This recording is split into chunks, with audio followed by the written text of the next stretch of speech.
do the development. Two-term to His Excellency the Governor.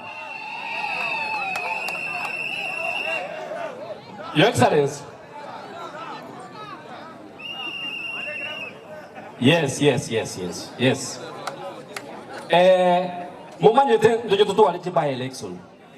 Dubate by election ya Nsiongo, dubate by election ya Maiya, dubate by election Nkaga Yekerenyo. Ege ndoto saba abananchi baewe chinga kichingia bachora balayi batagete.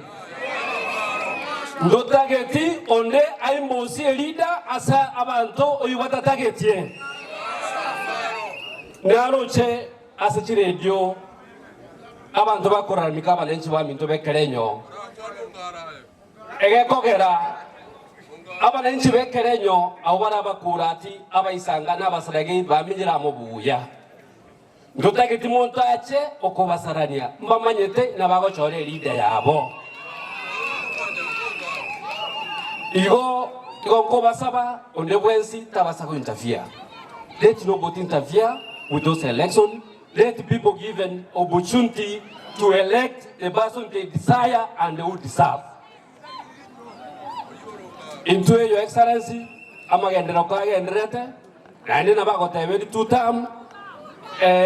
Ekinkoro story buya abande baroroba guchako baba one-term na baramuntu manyete igonko bibeka bode buya egera amagendera gede bia mono tiganya saba sesenye.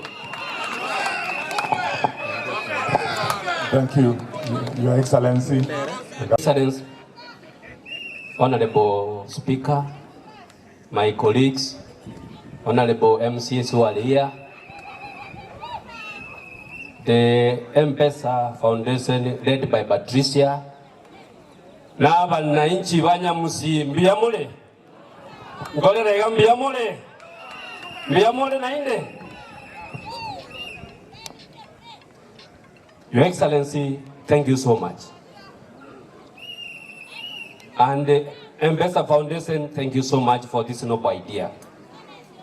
Because hii ndio maendeleo uliambia watu wa Nyamira County. And we are here to reciprocate the will you gave His Excellency the Governor. Najua kuna barabara zinatengenezwa, kuna maendeleo ingine yanaendelea the whole county, na kuna ingine taanza. So the way you promised the people of Nyamira wafanyie development, I know you are the right person to do the development.